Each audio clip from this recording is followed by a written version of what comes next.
Amém. Irmãos, a paz do Senhor. Abra sua Bíblia, por gentileza, Salmo 74, a partir do versículo 7.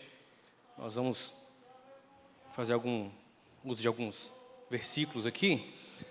E aí, os irmãos, após a leitura, que vai até o versículo 11, os irmãos, por gentileza, mantenham a sua Bíblia aberta no texto, que nós vamos citar alguns versículos aqui, e os irmãos acompanhem. Amém?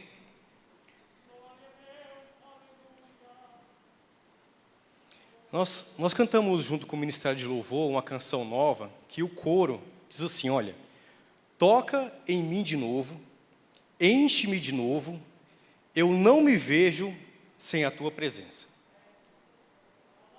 Presta atenção nessas frases. Toca em mim de novo, enche-me de novo, eu não me vejo sem a tua presença. O tema dessa preleção é: não há milagres. E a gente vai ver pelo texto o que esse texto tem para nós e qual que é o impacto de quando nós cantamos canções como essa. Diz assim então Salmo 74, versículos 7, 8, 9, 10 e 11. Lançaram fogo ao teu santuário, profanaram derrubando até o chão a morada do teu nome. Disseram no seu coração: despojemo-nos de uma vez. Queimaram todos os lugares santos de Deus na terra. Já não vemos os nossos sinais. Já não há profeta. Não há entre nós alguém que saiba até quando isso durará.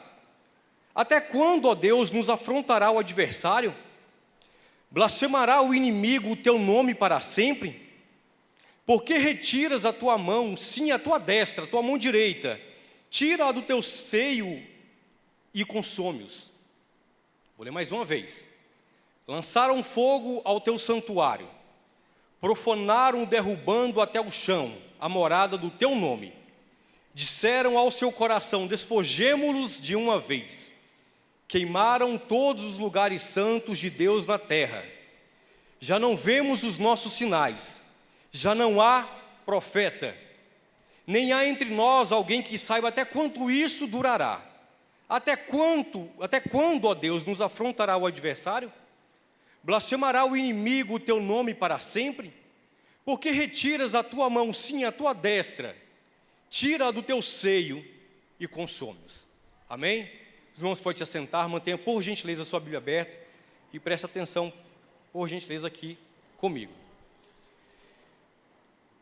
Irmãos, esse texto, ele tem uma relação direta com aquilo que nós cantamos nessa frase desse hino que nós acabamos de aprender com o MMA.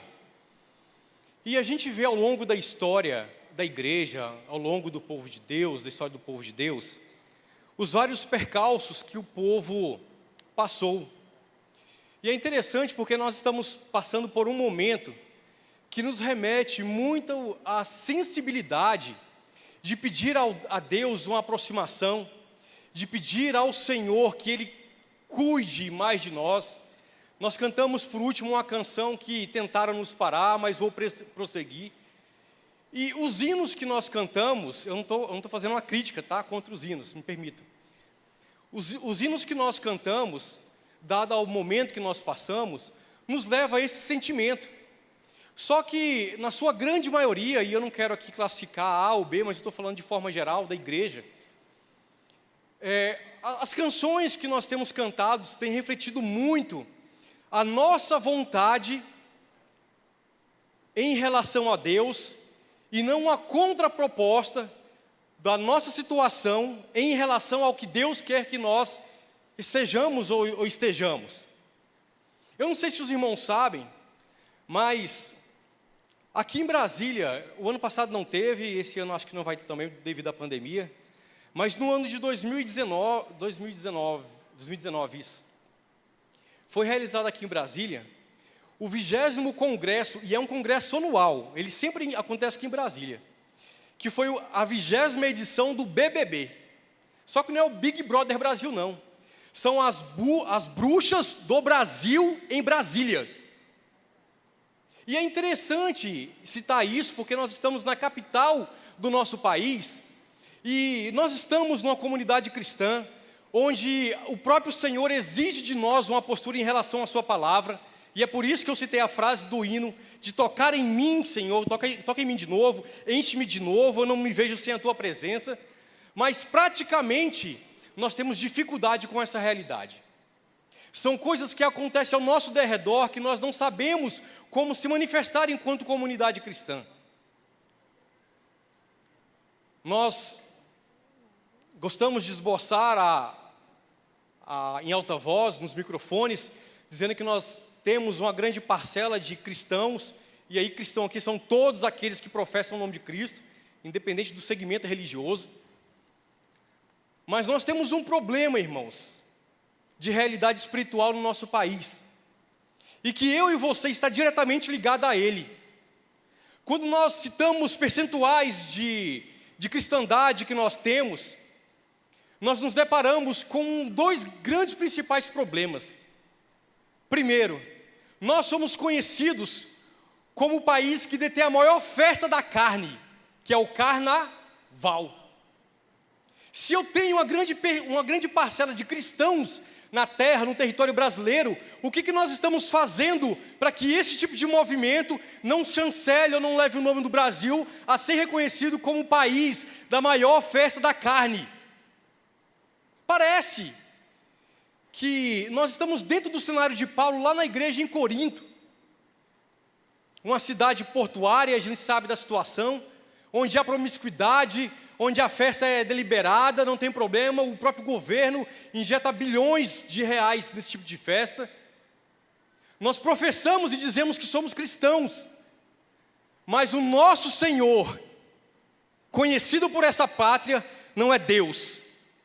Nós temos uma padroeira, que é a padroeira do Brasil. E isso para nós, enquanto cristãos, é vergonhoso.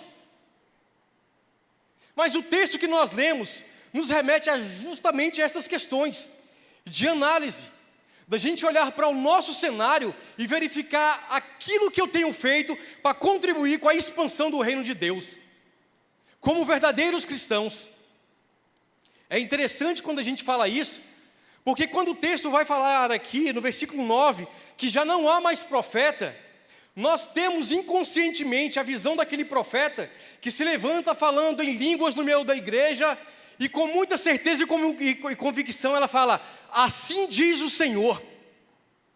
Quando a Bíblia usa essa expressão, assim diz o Senhor, está dizendo que o profeta tem tanta convicção daquilo que ele vai falar, que a mensagem não é dele, a mensagem é do próprio Senhor à comunidade cristã. Mas nós estamos com escassez disso. E neste tempo aqui, irmãos, a gente vê que existiam as escolas de profetas. E aí eu não sei se você já fez essa pergunta, mas como é que se processava a escola de profeta? Será que o profeta aprendia a profetizar para predizer as coisas? A escola de profeta ela tinha pelo menos 3 viés. Primeiro, eu precisava conhecer Deus. Depois eu precisava entender o cenário atual. A partir do conhecimento que eu tenho de Deus, como é que está a minha realidade hoje e a realidade da minha comunidade? E aí vinha onde o profeta profetizava. O profeta tinha uma visão de quem era Deus, da realidade do povo, e ele predizia o futuro. O futuro está amarrado diretamente ao comportamento atual em relação a Deus. Se eu estou distante de Deus e a minha realidade não me propõe luz no final do túnel, olha, assim diz o Senhor, volta e conserta. Era assim que se processava a escola de profeta. Mas quando nós olhamos para esse texto aqui, a partir do versículo 1, olha o que vai dizer nessa canção, que é esse salmo. Diz o seguinte, uma pergunta. Ó Deus, por que nos rejeitastes para sempre? Por que se acende a tua ira contra as ovelhas do seu pasto? Lembra-te da tua congregação que compraste desde a antiguidade, da tua herança que remiste, desde o monte Sião em que habitaste. Levanta-te contra as perpétuas assolações, contra tudo que o inimigo tem feito de mal no santuário. Olha que coisa interessante, irmãos, que essa canção, esse salmo vai dizer para nós. O salmista sugere para aquele que lê à primeira vista, que parece que há um lapso em Deus, que o próprio Deus esquece da comunidade que Ele comprou. Daquela comunidade que em outras passagens Ele vai falar, olha, é o povo que se chama pelo meu nome. Vocês não são conhecidos pelo nome que vocês têm, que o Éder tem, que o pastor Abner tem, que a Adetag tem. Vocês são conhecidos pelo meu nome, o nome do Senhor. Mas parece que Deus havia se esquecido disso. E Ele fala, lembra-te da tua congregação. E Ele fala, olha, levanta-te contra as perpétuas assolações, contra tudo que o inimigo tem feito de mal no santuário. A degradação moral e espiritual era tão grande, irmãos, que no local onde estava estabelecido para que Deus fosse adorado, havia problema.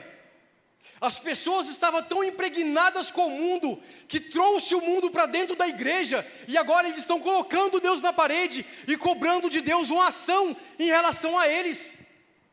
Parece que para essas pessoas não existe um retrovisor espiritual para olhar para trás, e para dizer, olha, por quais caminhos que eu andei. E aí o texto vai se passar aqui, eu não vou me alongar muito por conta do tempo. Mas no versículo 7 ele diz o seguinte, olha, lançaram fogo no teu santuário, profanaram derrubando até o chão a morada do teu nome.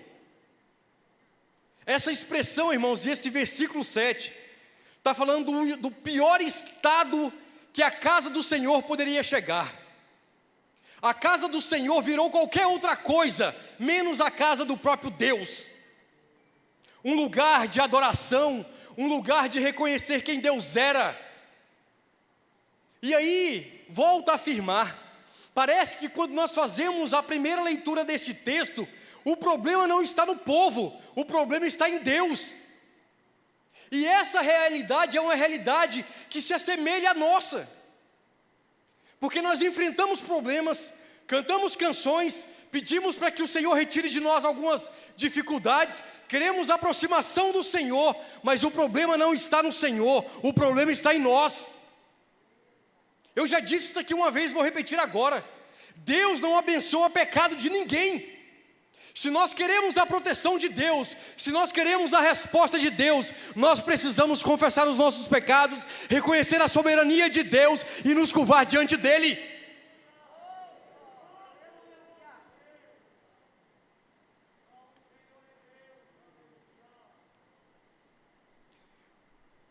O versículo 8 é uma oração daquele povo. E o versículo diz, despojemo-nos de uma vez. Do que me adianta eu estar na casa do Senhor?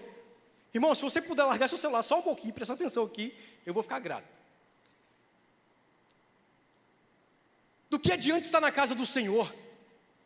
Ouvir as preleções, os cultos que o pastor faz, ouvir a orientação do Senhor. A vida é minha. Lá fora, eu toco ela da forma que eu quiser. Vamos deixar isso para lá.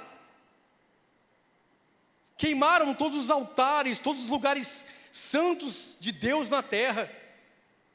A igreja, o templo do Senhor, lugares de adoração, foram profanados e agora é qualquer outra coisa onde Deus não habita. Mas existem pessoas que vão lá, atrás do Senhor, mas o Senhor já não está mais lá. Quando chega no versículo 9, estou correndo um pouquinho aqui para que a gente consiga chegar no final.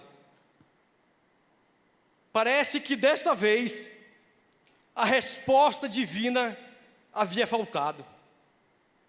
Versículo 9, já não vemos os nossos sinais, já não há milagres, já não há prodígios, já não há conversão. Eu venho como eu estava e eu fico como eu estava. O evangelho já não tem impacto de transformação. Eu já não vejo avivamento, já não vejo mais busca, porque eu posso cantar, eu posso pregar, eu levanto as minhas mãos, mas não há transformação no coração. Eu me reúno ciclicamente dentro da semana, mas eu não tenho transformação no meu coração.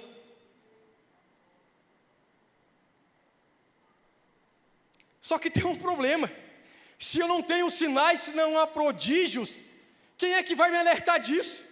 E diz o texto, já não há profeta, já não há quem avalie a situação e fala, olha, assim diz o Senhor, volte, mude, converta, arrependa, larga o pecado. Porque a corrupção chegou ao profeta, ou Deus fez o profeta calar, para que o povo experimentasse a ausência de Deus. E se não bastasse apenas isso, dizem no versículo 9, não há entre nós alguém que saiba até quando isso durará. A situação é ruim, ela está indo a pior, mas nós sabemos onde que vai chegar. Está cada vez piorando, cada vez ficando mais ruim.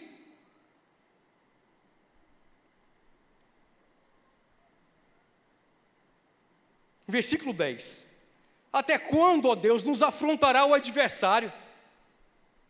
Parece que a consequência daquilo que está acontecendo não é do povo, mas é Deus que afrouxou a mão, que escondeu a mão, que já tapou os ouvidos e agora não pode mais ouvir, e que está sendo inconsequente em relação ao povo.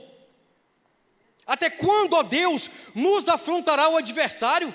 Por acaso o Senhor não tem visto essas coisas? E o meu pecado está quietinho.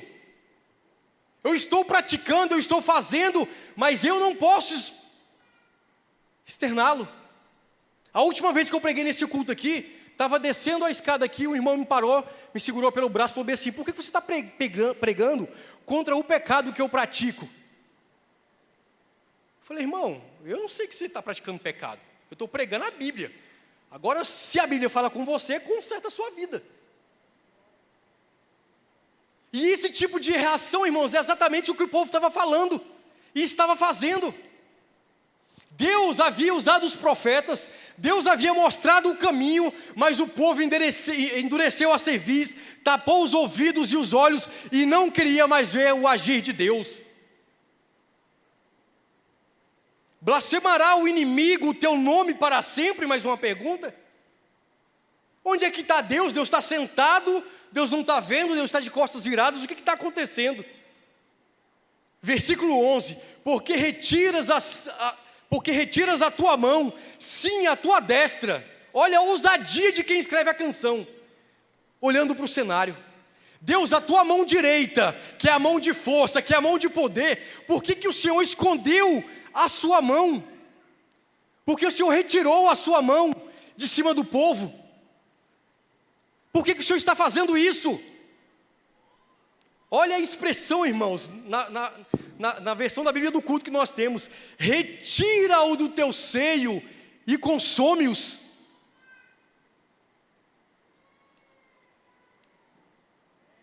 Quando eu olho para esse cenário, irmãos, parece que é um cenário que nós estamos passando.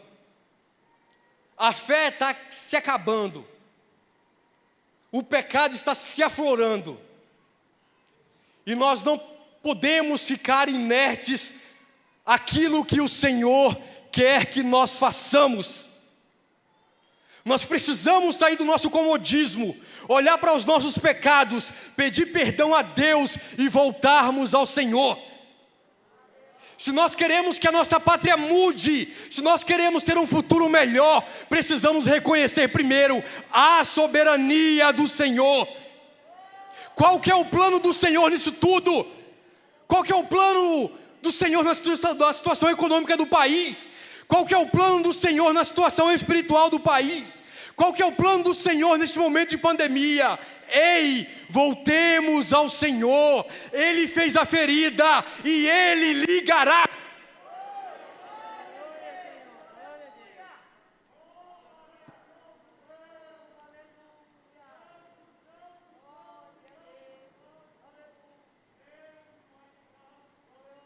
É interessante porque quando nós pegamos esse texto e fazemos esse tipo de análise, como eu falei aqui, a gente parece estar esquecendo da reação do povo.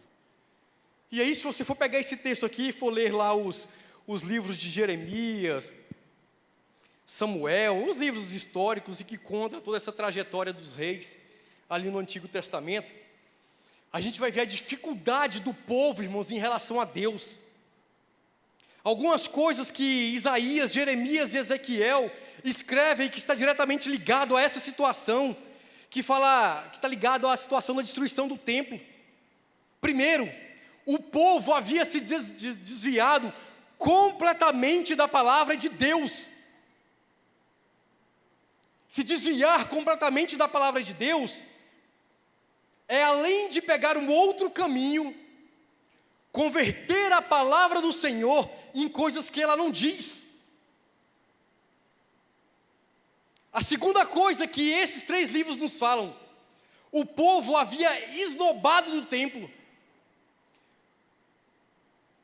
Essa expressão esnobar, ou fazer pejorativo o templo, diz respeito às práticas que existem lá no mundo e que são trazidas para cá com a maquiagem de estar adorando a Deus.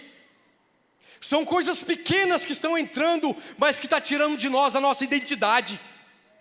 E o Senhor está dizendo: volta atrás, retira tudo que não me pertence, aí eu volto a operar, eu volto a abençoar, eu volto a estender a minha mão. Só que eu volto a falar, não adianta pregarmos bem, cantarmos bem, estarmos com essas práticas dentro de uma comunidade. Irmãos, eu estou falando à igreja de forma geral. Eu não estou acusando o pecado de ninguém, nem da detalhe, por favor. Terceira coisa, esnobou os sacrifícios e ofertas. Já não há mais valor no preço da oração, já não há mais valor no preço do perdão, já não há mais valor no preço do quebrantamento. Nós fazemos robotizados, mas não vemos mais valor nisso. Quanto tempo eu e você tem gastado na oração, para que nós sejamos sensíveis ao ouvir do Senhor, à voz do Senhor? Quanto tempo nós estamos dedicados à palavra do Senhor, para que a palavra do Senhor fale ao meu e ao seu coração? Estamos esnobando sacrifícios e oferta, e estamos cantando: adore ao Senhor, pule ao Senhor, exalte ao Senhor. E Deus está dizendo: olha, honra-me com os lábios, mas o coração está longe de mim. Quarta coisa que parece que é irreal para nós, mas o povo também havia se prostituído por outros deuses. Hoje nós temos uma liturgia e uma religiosidade que parece que não nos faz mais identificar essa questão de adoração ou prostituição a outros deuses. Mas o tempo todo nós estamos flertando com os deuses do mundo, trazendo costumes, modos. Eu reverencio mais uma forma de ter, de ser, do que o próprio Deus. E esqueço da primazia do Senhor. O povo já não se opõe mais à injustiça social. A comunidade cristã, irmãos, precisa de ter essa sensibilidade. Eu volto a falar, o povo não era conhecido como o povo de Taguatinga, como o povo do Guará, da Ceilândia, era conhecido como o povo que se chama pelo meu nome, é o povo de Deus. E onde há povo de Deus, existe pelo menos uma premissa que deve acontecer: equidade. Sabe o que é equidade? É quando eu trato todo mundo igual. É quando eu não favoreço alguém porque ele tem um carro melhor, tem uma posição melhor, mora em determinado local em detrimento do outro. Não, equidade é nivelar todo mundo pela mesma linha. Sexta coisa que o povo havia feito: praticou a corrupção. Se não bastasse se desviar da palavra do Senhor, expor o templo ao escárnio, à vergonha. Hoje a gente não se sabe mais, embora eu acho que isso não tenha nenhum valor, mas isso algum tempo atrás tinha valor, da gente identificar que casa era que casa de adoração. Mas existe uma dificuldade hoje de saber onde nós estamos. Pessoas que às vezes assumem o púlpito irreverentemente, sem temor de Deus, e porque tem uma boa oratória, tem uma boa dinâmica, prega e fala muito lindamente, mas depois vai para os motéis, flertam com membros que estão no culto, e depois passam conversinhas no WhatsApp.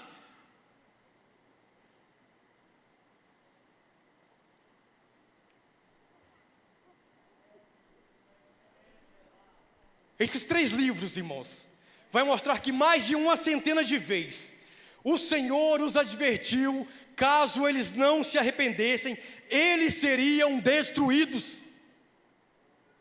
E o que eles fizeram? A história vai falar. Perseguiram os profetas e se rebelaram contra as profecias de Deus. Portanto, com muita convicção lhes digo nesta noite: assim diz o Senhor, voltemos atrás. Se nós queremos chegar ao final, precisamos, irmãos, olhar com cuidado o caminho que nós estamos traçando. Muitas vezes nós agimos como o salmista nessa canção. Acusamos o Senhor de não fazer ou permitir uma série de coisas. Questionamos o seu poder, a sua bondade, a sua justiça e até mesmo o seu caráter. Mas esquecemos das nossas responsabilidades. Pregamos um Deus muito amoroso, mas esquecemos que Deus é justiça. Ei, você está pecando, você quer pecar, fique pecando, mas no céu você não entra. Quer continuar pecando, peca, mas no céu você não entra. Agora aqui é lugar de um povo lavado, redimido pelo sangue do Cordeiro, comprado pelo alto preço do Senhor. Não ultraje a casa do Senhor. Não leve as nossas crianças, os nossos adolescentes, os nossos jovens, os nossos senhores que já trilharam os caminhos, as nossas senhoras, a um caminho de perdição. Não apague na fé dos irmãos a convicção. O pecado deve ser tirado, as práticas devem ser removidas. E não me venha, irmãos, com um papo que precisamos amar para trazer. Deus nunca usou tão bem uma situação como essa a nível global. Nós já tivemos grandes pandemias do mundo, mas localizadas. Deus está usando uma pandemia geral no globo para dizer que Ele é Senhor, Ele é soberano. Não adianta, o pastor já disse aqui, dono do Santander tinha todo o dinheiro do mundo, mas não pôde comprar o essencial, o ar que lhe dava mais pelo menos 5 minutos de vida.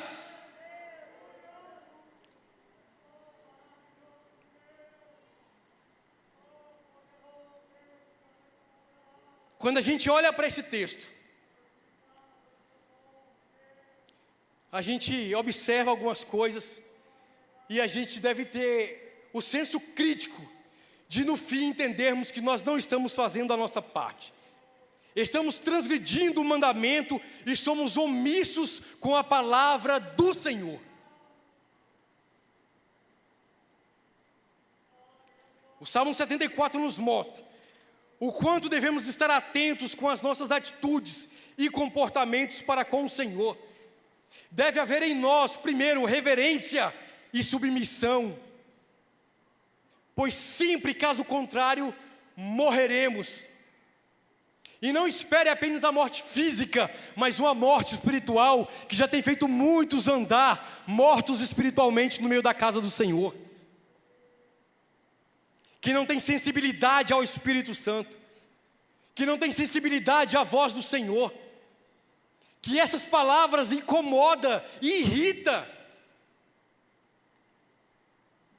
Mas tomara que irrita e te faça mudar de situação. Tomara que te cause um desconforto e você analise a situação e volte atrás. É muito melhor ouvirmos palavras que mexem com a minha comodidade e me faz entrar no céu, do que eu ouvir afagos e eu esteja conduzindo para o inferno.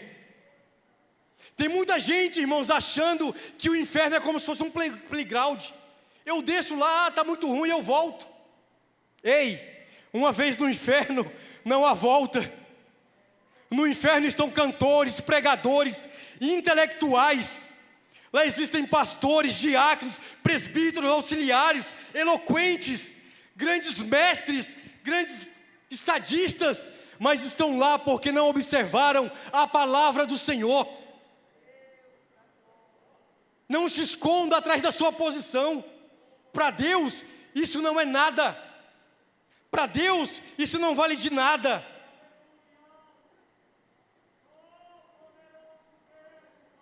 Se não voltarmos atrás, irmãos, morreremos. Não adianta nós nadarmos e morrermos na praia. Mas para esse cenário de caos, graças a Deus que o Senhor, Ele sempre Ele tem uma porta aberta para cada um de nós. 2 Crônicas, capítulo 7, versículo 14, uma oração muito conhecida. Se o meu povo, recomendação do Senhor, ouça isso como se fosse o Senhor falando com você.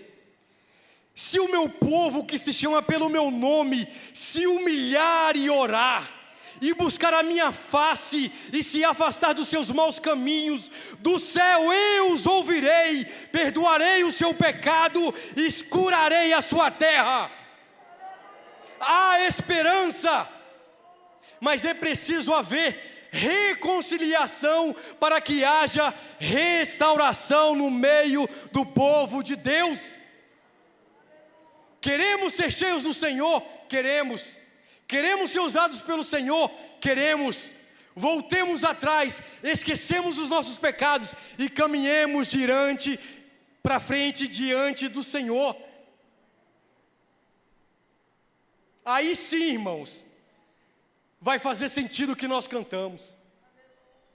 Toca em mim de novo, enche-me de novo. Essa canção parece que é o salmista cantando agora, depois que tudo é exposto diante dele. Senhor, eu estava muito distante, mas eu reconheço, Senhor, que o errado fui eu. Perdoa-me e me reconcilia contigo através agora de Jesus dentro da nossa realidade. Toca em mim de novo, enche-me de novo. Eu não me vejo, Senhor, sem a tua presença. Precisamos, irmãos do Senhor, operando pela ação do Espírito Santo no meio da igreja. Precisamos de ter o nosso coração aberto para que o Espírito do Senhor passeie e navegue entre nós e fale aos nossos corações. Precisamos perder a vergonha de reconhecer os nossos pecados e chegar diante do Senhor e falar: Senhor, eu pequei, eu errei, mas me receba novamente. É muito melhor, irmãos. É muito melhor.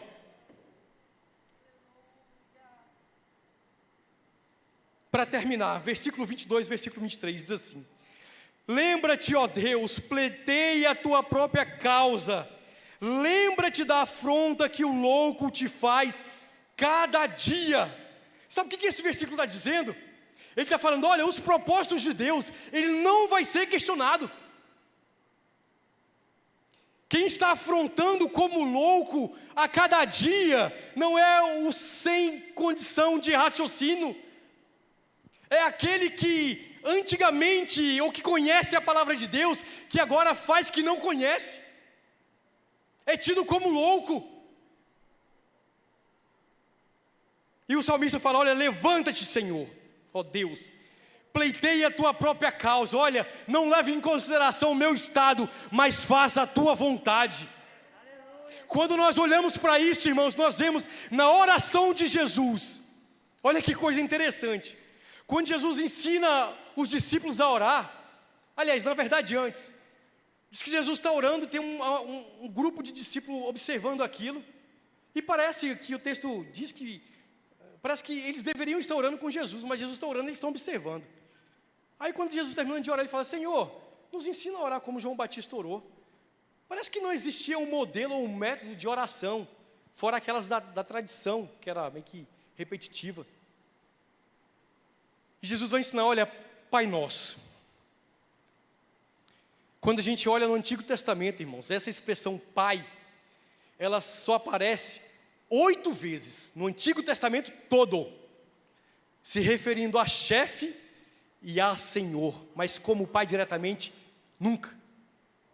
Mas no Novo Testamento, ela aparece mais de 246 vezes como Pai, falando do elo de intimidade que nós agora temos com o Senhor. É por isso que o Senhor ora e diz: olha, Pai nosso que estás no céu, A primeira coisa que é feita e requerida na oração: santificado seja o teu nome. Se eu quero orar em nome de Deus, a primeira coisa que eu tenho que entender: o nome do Senhor é santo, e nome do Senhor não pode habitar boca de imundo. É forte, é pesado. Mas qual que é a nossa condição em relação a Deus? O problema é que quando nós pedimos mesmo na oração do Pai Nosso, que o reino do Senhor venha até nós, nós temos uma dificuldade. Porque nós estamos acostumados com democracia. E democracia é diferente da forma de governo que o Senhor age. No reino, quem manda e quem governa é aquele que está sentado no trono. Na democracia eu posso expressar minha vontade, mas no reino, diz o Senhor, seja feita a tua vontade, assim na terra como ela é no céu. Pleiteia, Senhor, a tua própria causa. Versículo 23, não te esqueça dos gritos dos seus inimigos, o tumulto daqueles que se levantam contra ti aumentam continuamente.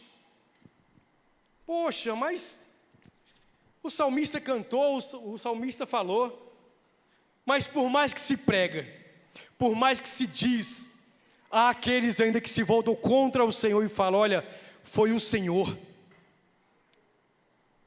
Que o Senhor, irmãos, tenha misericórdia de nós, que o Senhor nos guarde do dia mau, que quando o Senhor resolver buscar a igreja, os nossos ouvidos e o nosso coração possam estar afinados com o céu, para que nós possamos escutar o sonido da trombeta e nós nos encontrarmos com o Senhor nos ares. Precisamos dizer e voltar a falar que o arrebatamento é uma realidade para a igreja. Pecado faz separação entre Deus e nós, ou nós e Deus. Não adianta nós acharmos que vai ter sempre um momentinho para nós pedirmos perdão.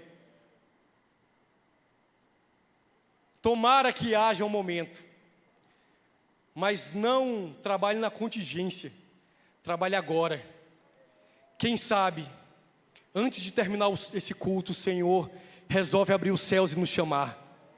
Será que eu vou poder te encontrar lá? Será que você vai poder me encontrar lá? Que o Senhor continue falando aos nossos corações, em nome de Jesus.